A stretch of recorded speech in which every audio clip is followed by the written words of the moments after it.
हमारे सूरज और पृथ्वी की जितनी दूरी है दोस्तों, इससे भी 40 गुना की दूरी पर एक ऐसा ऑब्जेक्ट हमारे सूरज का चक्कर लगा रहा है जो ना ही कोई प्लैनेट है और ना ही ये कोई एस्टेरॉयड से मिलता है।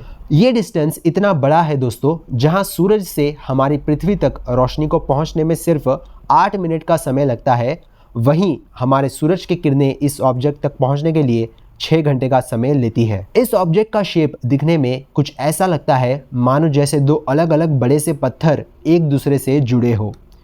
इवन आज तक एक्सपर्ट्स ये नहीं जान पाए हैं कि ऐसा क्या नेचुरल प्रोसेस रहा होगा जो दो इन अलग अलग ऑब्जेक्ट्स को एक साथ जोड़ दिया। इस ऑब्जेक्ट को आज हम एरोकॉथ के नाम से जानते हैं। ठीक इस ऑब्जेक्ट के डिस्कवरी के बाद दोस्तों, नासा की न्यू होराइजन टीम ये डिसाइड करती है कि इस ऑब्जेक्ट को करीब से देखा जाए और 2019 में न्यू होराइजन स्पेसक्राफ्ट एरोकॉथ के एकदम करीब जाता है और हमें पहली बार एरोकॉथ की इमेजेस देखने को मिलती है। जिस सोलर सिस्टम के रीजन में एरोकॉथ एग्जिस्ट करता है दोस्तों, एक्सपर्ट्स ये दावे के साथ कहते हैं कि ऐसे और ऑब्जेक्ट्स छुपे होंगे इस रीजन में जिसके बारे में नासा आज तक पता नहीं लगा पाई है। ये हमारे सोलर सिस्टम की एक ऐसी मिस्टीरियस जगह है दोस्तों जिसे काइपर बेल्ट कहते हैं। जितने ऑब्जेक्ट्स हमारे सोलर सिस्टम में 8 प्लैनेट्स के रीजन के अंदर एग्जिस्ट करते हैं, उससे ज़्यादा ऑब्जेक्ट्स जो अनडिस्कवर्ड है वो काइपर बेल्ट में ही एग्जिस्ट करते हैं। मानो ये कुछ ऐसा है दोस्तों जैसे हम हमारे पृथ्वी के बड़े बड़े समंदर के बारे में ऊपर क्या हो सकता है ये तो जानते हैं, लेकिन समंदर के गहराइयों में क्या क्या छुपा है इसके बारे में हमें ही अंदाज़ा नहीं है। एरोकॉथ तो सिर्फ एक अजीब सा ऑब्जेक्ट है जिसके बारे में हम जान पाए हैं, लेकिन इस रीजन में बड़े बड़े से ड्वार्फ प्लैनेट्स भी मौजूद है जिनके अपने मून्स और रिंग्स भी मौजूद है और एक्सपर्ट्स अंदाज़ा लगाते हैं कि एक बड़ा सा प्लैनेट इस रीजन में छुपा हो सकता है जो इस रीजन में कहीं हमारे सूरज को ऑर्बिट कर रहा होगा और वो हमारे सोलर सिस्टम का 9th प्लैनेट होगा। क्या आपके मन में कभी ये सवाल आया है कि आखिर इतने सारे ऑब्जेक्ट्स और ड्वार्फ प्लैनेट्स हमारे सोलर सिस्टम के एज पर आए कहाँ से और कर क्या रहे हैं? क्यों ऐसा है कि आज के समय इतने सारे नासा स्पेसक्राफ्ट भेजने के बावजूद अब भी हमारे लिए ये काइपर बेल्ट सोलर सिस्टम का एक अनडिस्कवर्ड रीजन है जिसमें मिलियंस ऑफ ऑब्जेक्ट्स छुपे हैं। न्यू होराइजन स्पेसक्राफ्ट ने क्या क्या नई चीज़ें रिवील की काइपर बेल्ट के बारे में, आइए जानते हैं आज की इस वीडियो में। दोस्तों, साल था 1781 जब फाइनली एक एस्ट्रोनॉमर ने यूरेनस प्लैनेट को खोज लिया, हमारे सोलर सिस्टम का 7वां प्लैनेट। इस डिस्कवरी के बाद अब हमें 7 प्लैनेट्स मिल चुके थे हमारे सोलर सिस्टम में, लेकिन फिर भी एक्सपर्ट्स की हमारे सोलर सिस्टम को लेकर जिज्ञासा खत्म नहीं हुई। उन्हें लगा कि इसके पार और भी कुछ होगा। यूरेनस की डिस्कवरी के बाद 2 मैथमेटिशियन और एस्ट्रोनॉमर्स यूरेनस के ऑर्बिट में कुछ गड़बड़ नोटिस करते हैं। वो ये देख पाते हैं कि यूरेनस की जो ऑर्बिट है वो बाकी प्लैनेट्स जैसी नहीं है। ज़रूर एक कोई बड़ा सा ऑब्जेक्ट है जो यूरेनस के ऑर्बिट पर अपना ग्रेविटेशनल इफेक्ट डाल रहा है और यूरेनस की ऑर्बिट को इन्फ्लुएंस कर रहा है। और एक्सपर्ट्स का ये मैथमेटिकल कैलकुलेशन एकदम सही था।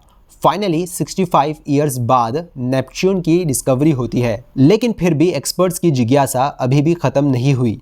फिर 1930 में प्लूटो की डिस्कवरी हुई जिसको 9th प्लैनेट मान लिया गया था हमारे सोलर सिस्टम में। लेकिन दोस्तों, एक्सपर्ट्स को इस बात का बिल्कुल भी अंदाज़ा नहीं था कि उन्होंने काइपर बेल्ट में बसने वाला सबसे बड़ा ऑब्जेक्ट को डिस्कवर कर लिया है जो आज के समय तक सबसे बड़ा काइपर बेल्ट में एग्जिस्ट करने वाला ऑब्जेक्ट है। लेकिन अगेन एक्सपर्ट्स को काइपर बेल्ट के बारे में अभी तक कोई भी अंदाज़ा नहीं था कि वाकई में ऐसा कोई रीजन हमारे सोलर सिस्टम के एज पर एग्जिस्ट भी करता होगा। लेकिन कोइंसिडेंटली 1930 में यही ईयर जब प्लूटो को डिस्कवर किया गया था, तब एक एक्सपर्ट ये अंदाज़ा लगाते हैं कि ज़रूर एक ऐसी आइसी ऑब्जेक्ट से बना हुआ रीजन होगा जो नेपच्यून के पार होगा जिसमें कई सारे आइसी ऑब्जेक्ट्स होंगे। और फिर 1951 में भी एक और एक्सपर्ट फिर से सेम अंदाज़ा लगाते हैं। फिर 1978 में इस रीजन के दूसरे ऑब्जेक्ट को डिस्कवर किया जाता है प्लूटो के बाद।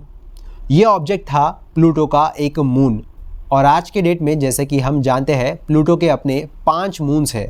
फिर फाइनली 1992 में प्रॉपरली काइपर बेल्ट को डिस्कवर किया गया जब एक्सपर्ट्स को पहला काइपर बेल्ट ऑब्जेक्ट मिला जिसका प्लूटो से कुछ लेना देना नहीं था।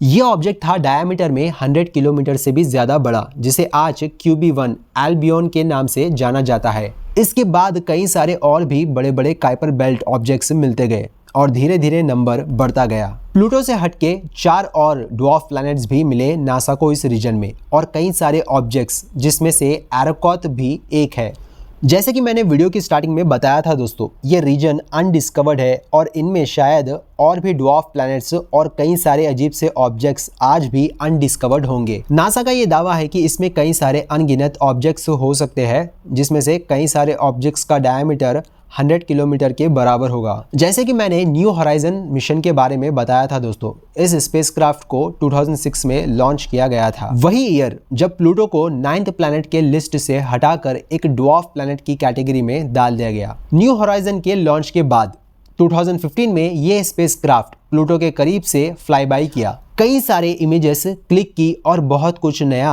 हमें प्लूटो के बारे में जानने को मिला। लेकिन न्यू होराइजन स्पेसक्राफ्ट प्लूटो के जब करीब से गुजर रहा था, इसके 1 साल पहले ही बस एरोकॉथ को डिस्कवर किया गया था 2014 में हबल स्पेस टेलीस्कोप के द्वारा। और तभी न्यू होराइजन की टीम ये डिसाइड करती है कि न्यू होराइजन स्पेसक्राफ्ट को एरोकॉथ के करीब से भेजा जाएगा। अब क्योंकि न्यू होराइजन प्लूटो तक पहुंच ही गया था और एरोकॉथ की दूरी उतनी ज्यादा नहीं थी प्लूटो से, तभी ऐसा हो पाया है। फाइनली एरोकॉथ को पोटेंशियल टारगेट 1 की कैटेगरी में डाला जाता है और 2019 में न्यू होराइजन एरोकॉथ के करीब से गुजरता है। एरोकॉथ से ये स्पेसक्राफ्ट 3500 किलोमीटर के करीब जा पाया था। एरोकॉथ के बारे में स्टडी करने के पीछे नासा का ये मकसद था दोस्तों। एक्सपर्ट्स का मानना था कि एरोकॉथ उन ऑब्जेक्ट्स में से एक है जो सोलर सिस्टम के फॉर्मेशन के दौरान ही बन गया था और अब तक इसमें ज्यादा चेंजेस नहीं हुए हैं। एरोकॉथ को स्टडी करके हम अर्ली सोलर सिस्टम के फॉर्मेशन के बारे में कई सारी नई चीजें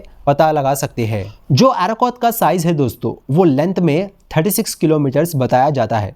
मतलब एरोकॉथ का साइज हमारा जो माउंट एवरेस्ट पहाड़ है उससे 4 गुना ज्यादा बड़ा है। और अगर हम साइड से इस ऑब्जेक्ट की मोटाई देखें तो वो 10 किलोमीटर जितनी इसकी थिकनेस है। जैसे कि मैंने ये बताया था दोस्तों, मोस्ट प्रोबेबली हमें देख के ही ये साफ पता लगता है कि ये एक अकेला ऑब्जेक्ट नहीं है। एरोकॉथ को देख के ऐसा साफ लगता है कि ये 2 अलग अलग ऑब्जेक्ट्स हैं जो आपस में एक दूसरे से जुड़ गए।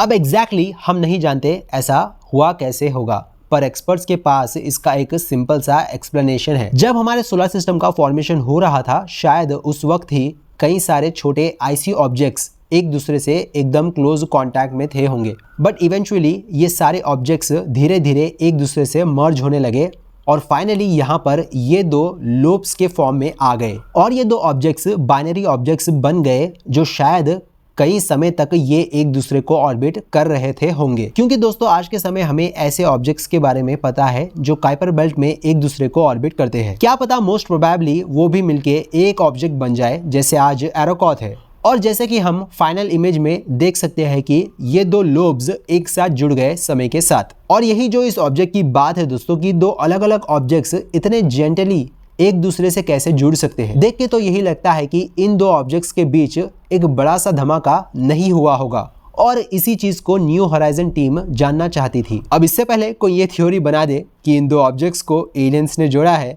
मैंने आपके सामने जो नेचुरल एक्सप्लेनेशन हो सकता था वो मैंने आपके सामने रख दिया है। अब जैसे कि मैंने बताया दोस्तों कि काइपर बेल्ट एक बहुत बड़ा रीजन है जिसमें प्रोबेबली कई सारे मिलियंस ऑफ अनडिस्कवर्ड ऑब्जेक्ट्स होंगे और क्या पता फ्यूचर में हमें और भी अजीब अजीब से ऑब्जेक्ट्स मिल जाए जो एरोकॉथ से भी ज्यादा अजीब हो। सरप्राइजिंगली जो एक्सपर्ट्स को लगता था कि काइपर बेल्ट का साइज कितना बड़ा हो सकता है, न्यू होराइजन मिशन में ये सामने आया है कि काइपर बेल्ट का साइज जितना हमने अंदाजा लगाया था, एक्चुअली में काइपर बेल्ट का साइज और भी काफ़ी ज़्यादा मैसिव हो सकता है। मतलब आज के समय में हम ये जानते हैं कि जितना डिस्टेंस हमारा सन और यूरेनस के बीच है, काइपर बेल्ट का साइज उससे भी काफ़ी ज़्यादा बड़ा है। काइपर बेल्ट 30 एस्ट्रोनॉमिकल यूनिट से स्टार्ट होता है और 55 एस्ट्रोनॉमिकल यूनिट पर ख़त्म होता है। लेकिन क्या दोस्तों इस बात की पॉसिबिलिटी है कि काइपर बेल्ट में एक बड़ा सा ऑब्जेक्ट छुपा हो सकता है जो एक प्लैनेट जितना ही बड़ा हो और शायद ये हमारा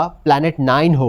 वेल दोस्तों, जैसा कि मैंने वीडियो के स्टार्टिंग में बताया था, नेपच्यून प्लैनेट को एक्सपर्ट्स खोजने में इसलिए मजबूर हो गए थे क्योंकि वो ये देख सकते थे कि यूरेनस की जो ऑर्बिट है उसको कोई ना कोई बड़ी चीज़ इन्फ्लुएंस कर रही थी। ऐसे ही काइपर बेल्ट में कुछ ऑब्जेक्ट्स है दोस्तों जिनकी ऑर्बिट काफ़ी अनयूजुअल है, जो इस बात की हिंट देता है कि शायद कोई ना कोई बड़ा प्लैनेट या फिर कोई एक बड़ा ऑब्जेक्ट इनकी ऑर्बिट को इन्फ्लुएंस कर रहा है। तो फिर सवाल ये है कि दोस्तों इतने बड़े ऑब्जेक्ट के बारे में आज तक हमें पता क्यों नहीं लगा है। इसके पीछे का एक बहुत बड़ा एक्सप्लेनेशन ये दिया जाता है दोस्तों, जो ये प्लैनेट काइपर बेल्ट में एग्जिस्ट करता है उसका डिस्टेंस सूरज से इतना ज़्यादा दूर होगा इस पर ना के बराबर सनलाइट पहुंचती होगी। इसीलिए ऐसे केस में ये काफ़ी मुश्किल हो जाता है एक ऐसे प्लैनेट को डिटेक्ट करना। लेकिन दोस्तों अभी के लिए अगर आपको एक ऐसे प्लैनेट के बारे में जानना है जिस पर एक बहुत बड़ा एविडेंस मिला है लाइफ होने का, अगर आपको इसके बारे में जानना है तो आप इस लेफ्ट वाली वीडियो पर क्लिक कर सकते हो।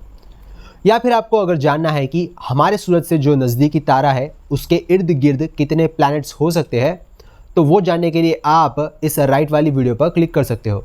और मैं मिलूँगा आपसे नेक्स्ट वीडियो में कुछ नई इन्फॉर्मेशन और नॉलेज के साथ, हमेशा की तरह। Good bye.